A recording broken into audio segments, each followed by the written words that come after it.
ಓಬೇನಹಳ್ಳಿ ಗ್ರಾಮದ ಅಂಗನವಾಡಿ ಕೇಂದ್ರದಲ್ಲಿ ಜಿಲ್ಲಾ ಆರೋಗ್ಯ ಇಲಾಖೆ ವತಿಯಿಂದ ಸಾರ್ವಜನಿಕ ಆರೋಗ್ಯ ಅರಿವು ಕಾರ್ಯಕ್ರಮ ಹಮ್ಮಿಕೊಳ್ಳಲಾಗಿತ್ತು. ಇನ್ನು ಚಿತ್ರದುರ್ಗ ತಾಲೂಕಿನ ಗೊಡಬನಹಾಳ್ ಪ್ರಾಥಮಿಕ ಆರೋಗ್ಯ ಕೇಂದ್ರ ವ್ಯಾಪ್ತಿಯ ಓಬೇನಹಳ್ಳಿ ಗ್ರಾಮದಲ್ಲಿ ಮಂಗಳವಾರ ಮಧ್ಯಾಹ್ನ 3 ಗಂಟೆಗೆ ಗರ್ಭಿಣಿ ಸ್ತ್ರೀಯರು, ತಾಯಂದಿರುಗಳು ಸೇರಿದಂತೆ ಗ್ರಾಮಸ್ಥರಿಗೆ ಬೇಸಿಗೆ ಕಾಲದಲ್ಲಿ ಆರೋಗ್ಯವನ್ನು ಕಾಪಾಡುವ ಬಗ್ಗೆ ಜಿಲ್ಲಾ ಆರೋಗ್ಯ ಇಲಾಖೆ ವತಿಯಿಂದ ಅಂಗನವಾಡಿ ಕೇಂದ್ರದಲ್ಲಿ ಕಾರ್ಯಕ್ರಮ ಹಮ್ಮಿಕೊಂಡಿದ್ದು, ಕಾರ್ಯಕ್ರಮ ಉದ್ಘಾಟಿಸಿದ ಚಿತ್ರದುರ್ಗ ತಾಲೂಕು ಆರೋಗ್ಯ ಶಿಕ್ಷಣಾಧಿಕಾರಿ ಎನ್.ಎಸ್. ಮಂಜುನಾಥ್ ಮಾತನಾಡಿದ್ದು, ಬೇಸಿಗೆ ಕಾಲವಾದ್ದರಿಂದ ಡಿಹೈಡ್ರೇಷನ್ ಅಥವಾ ನಿರ್ಜಲೀಕರಣ ಉಂಟಾಗದಂತೆ ಶುದ್ಧ ಕುಡಿಯುವ ನೀರು ಹಾಗೂ ತಜ್ಞರು ಸೂಚಿಸಿದಂತೆ ಪೌಷ್ಟಿಕಾಂಶ ಇರುವ ಆಹಾರ, ಹಣ್ಣುಗಳು, ತರಕಾರಿ, ಕಾಲಮಾನಕ್ಕೆ ತಕ್ಕಂತೆ ಆಹಾರ ಪದಾರ್ಥಗಳ ಬಳಕೆ ಮಾಡಬೇಕು ಎಂದು ತಿಳಿಸಿದರು.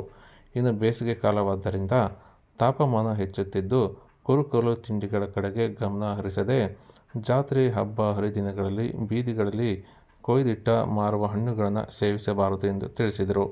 ಇನ್ನು ಕ್ಷೇತ್ರ ಆರೋಗ್ಯ ಶಿಕ್ಷಣಾಧಿಕಾರಿ ಬಿ. ಮುಗಪ್ಪ ಮಾತನಾಡುತ್ತಾ, ಬೇಸಿಗೆ ಸಮಯದಲ್ಲಿ ಬಿಗಿಯಾದ ಉಡುಪುಗಳನ್ನು ಧರಿಸದೆ ತೆಳುವಾದ ಕಾಟನ್ ಬಟ್ಟೆ ಧರಿಸಬೇಕು.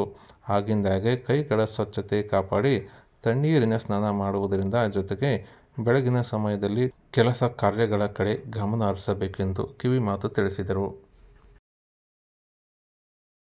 ಆಗುತ್ತೆ ಬಿಸಿಲಾಘಾತ ಆದಾಗ ಮನುಷ್ಯಂಗೆ ಬ್ಯಾಲೆನ್ಸ್ ತಪ್ಪುತ್ತೆ, ಚಿತ್ತ ಬಿದ್ದುಬಿಡ್ತಾನೆ. ಸಹಿತ ORS ಪಾಕೆಟ್ ನಮ್ಮ ಆಶಾ ಕಾರ್ಯಕರ್ತೆ ಬಳಿ ಇರ್ತತಿ. ಹಂಗೇನಾರ ಸುಸ್ತಾದಾಗ ORS ಪಾಕೆಟ್ ಇಸ್ಕೊಳ್ರಿ. ಅದಕ್ಕೆ ಒಂದು ಚರಿಗೆ ನೀರಿಗೆ ಆ ಪಾಕೆಟ್ ಪೂರ್ತಿ ಹಾಕಿ 1 ಲೀಟರ್ ನೀರಿಗೆ ಹಾಕಿ ಚೆನ್ನಾಗಿ ಕಲಕ್ರಿ. ಸ್ವಲ್ಪ ಕುಡಿತಾ ಬನ್ನಿ. ಅರ್ಥ ಆದರೆ ನೀರು ಚೆನ್ನಾಗಿ ಕುಡಿದ್ರೆ ಏನೂ ಆಗಲ್ಲ, ಕರೆಕ್ಟಾಗಿರ್ತದೆ. ಹಾಗಾಗಿ ಬಿಸಿಲಿನ ಕಾಲದಲ್ಲಿ ನಮಗಿಂತ ಎರಡು ಜೀವ ಹೊತ್ಕೊಂಡಿರ್ತಕ್ಕಂಥ ಗರ್ಭಿಣಿಯರು ಇರ್ತಾರೆ. ಅವ್ರದ್ದು ಭಾರಿ ಮುಖ್ಯ. ಒಳಗಿನ ಪಾಪನ್ನು ನೋಡ್ಬೇಕು, ಅವ್ರ ದೇಹನ ನೋಡ್ಕೋಬೇಕು. ಅವ್ರು ಸುಸ್ತಾದ್ರೆ ಒಳಗೆ ಪಾಪ ಸುಸ್ತಾಗ್ಬಿಡ್ತೈತಿ. ಅದಕ್ಕೋಸ್ಕರ ನಾವು ಅಂಥ ಹೆಣ್ಮಕ್ಳಿಗೆ ಆದಷ್ಟು ಎಳ್ನೀರು, ತಳು, ಮಜ್ಜಿಗೆ ಇಂಥದ್ದು ಕೊಡ್ತಾ ಬಂದಾಗ ಅವ್ರಿಗೆ ಬರೀ ಊಟ ಬದಲಿ ಬರೀ ಅರ್ಧ ಕೊಡೋದಲ್ಲ, ಊಟ ಮೊಳಕೆ ಕಾಳು ಅದೇನು ಹಸಿ ಇರ್ತೈತಿ, ತಂಪು ಇರ್ತೈತಿ, ಹೆಸರು ಕಾಳು ಮೊಳಕೆ ಮಾಡಿ ಕೊಟ್ಬಿಟ್ರೆ ಒಳ್ಳೇದು ಅವ್ರಿಗೆ.